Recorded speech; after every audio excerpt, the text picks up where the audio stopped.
Why did Sarah Paulson try to emulate Julia Roberts early in her career? What's her biggest fear? Hint, it doesn't have anything to do with American Horror Story. And why was she compelled to play the lead role in Ratched? Hi, I'm Alex, and you're watching OSSA. Let's start with how everything began. Born in 1974 in Tampa, Florida, Sarah faced her first serious challenge when she was only 5. Her parents got divorced and she had to relocate to Maine and then to New York City, along with her mother and sister. But it didn't scar her emotionally or anything. Instead, it made her admire her mother. Here's how the actress describes the period.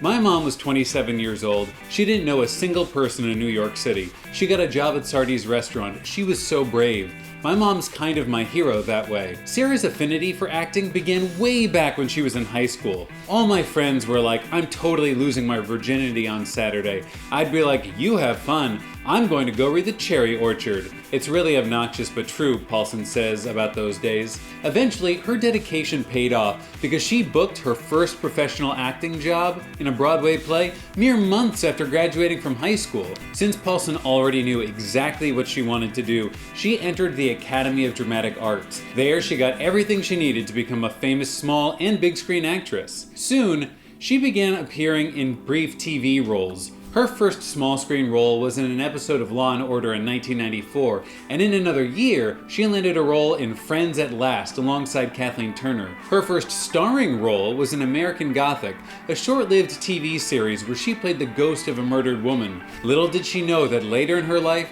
she was going to become the star of another iconic horror series that has the word American in its title. But this was still far ahead in the future, so Sarah kept on working at developing her talent and landing new roles. And yet, as often happens in the beginning of great careers, it seemed like nothing worked. A lot of her TV shows would be canceled after the first season or after only a few episodes, and her big screen projects also weren't very successful. But that's not to say that Paulson's early acting years were full of despair. The actress had a great time working with her favorite actress Jessica Lange in a Broadway play, although it didn't get favorable reviews. As if acting mishaps weren't enough, health problems also appeared when she learned that she had a new weird mole that appeared on her body that was a melanoma. Luckily, it was non-cancerous and the doctor removed it before it could spread anywhere else in her body. Despite all of her troubles in her personal and professional life, Sarah didn't give up. While trying to establish her career, Paulson thought that a surefire way to attain success would be to emulate someone who was already famous. She chose Julia Roberts, whom she had always admired. Later in her career, though, Sarah realized that the way to succeed in show business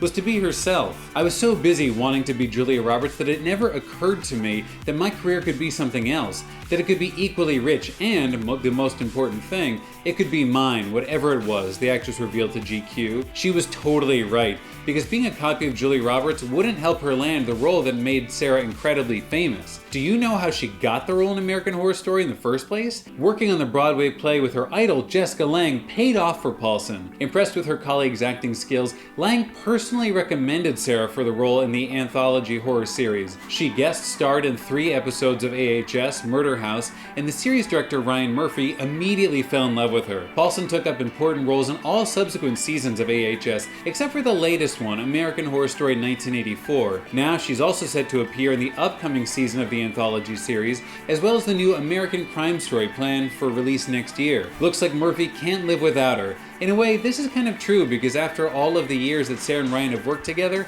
she's become his muse. And Sarah also loves working with Ryan. She commented in an interview with Collider that I'd rather be on American Horror Story than on anything I could think of ever. If you're in the group of actors that Ryan Murphy wants to write for, you count your lucky stars. Being a part of such a scary series, you would think that Sarah probably loves being scared, but that's not entirely true. And here's a fun fact. Although Sarah isn't afraid of starring in a horror series, she actually does have other fears. First of all, she has something called trypophobia, which means that she's scared of honeycombs, sponges, and pretty much anything that has small holes in it. Weird, I know, but this phobia actually exists. And she's also afraid of flying. As Sarah once admitted on Late Night with Seth Meyers, she won't fly on a plane unless they let her enter the cockpit and have a chat with the pilots. A lot of airlines the actress uses already know this quirk of hers, so the pilots sometimes have a bit of fun with the actress. They often joke that it's their first day at the wheel, and one pilot went as far as whispering her name over the air traffic control station to scare her. Sure, it was amusing to everyone else, but not to Sarah. Back to American Horror Horror Story, the show changed Sarah's life in many ways. She received quite a few awards, including an Emmy and Critics' Choice Award, and she also got a chance to become a director of AHS Apocalypse. As a director, your job's to see the whole thing, Paulson said to The Hollywood Reporter.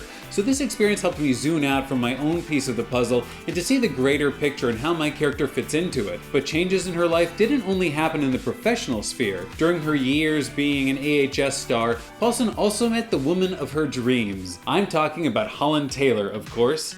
They met 10 years before they fell in love with each other, and their relationship started making headlines in 2015. For a while, Sarah and Holland didn't comment on it, partly because Sarah's friends warned her against making their romance public. They feared that it would negatively affect Paulson's career. But Sarah never understood their point, and eventually, she publicly revealed that she and Holland were in love. If that inspires anybody else, that can't be a bad thing, Paulson told Elle. The two of them truly inspire others, not only because of their same-sex relationship, but also because of their considerable age gap. Taylor is 32 years older than Paulson, but it never bothered either of them.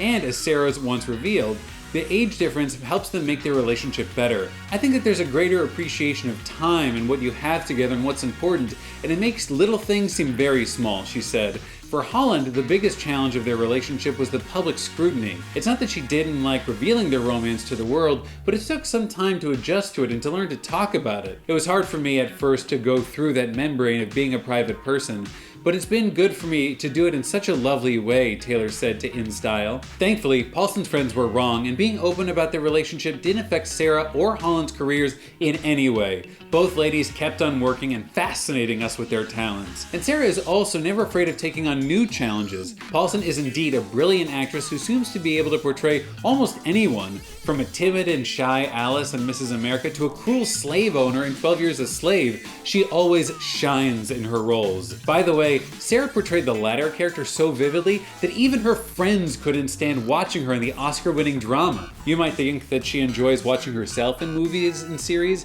but that's not true at all. She won't watch anything that she's in because it makes her too critical of herself, and yet she keeps on delivering awesome performances. The next challenge that she took upon herself is the lead role in Ryan Murphy's new series, Ratched, which recently premiered on Netflix. The show follows the origin story of the villainous Nurse Mildred Ratched from One Flew Over a Cuckoo's Nest. The project is indeed challenging, and it even terrified Paulson at first, but interestingly enough, that's exactly why she said yes. I think if I feel terrified to do it, I almost feel compelled that I don't have a choice, the actress shared with The Guardian.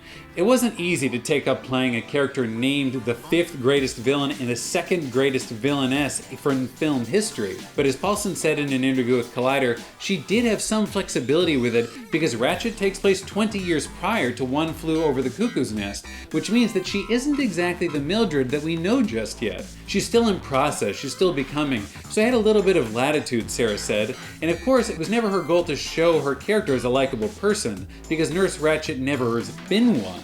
On the other hand, Paulson was much more interested in what made Mildred human. Do you think that she succeeded in portraying her character in Ratched? And are you looking forward to seeing the 2nd season of this dark series? Share in the comments below. Don't forget to subscribe to our channel, and as always, stay awesome. Thanks for watching.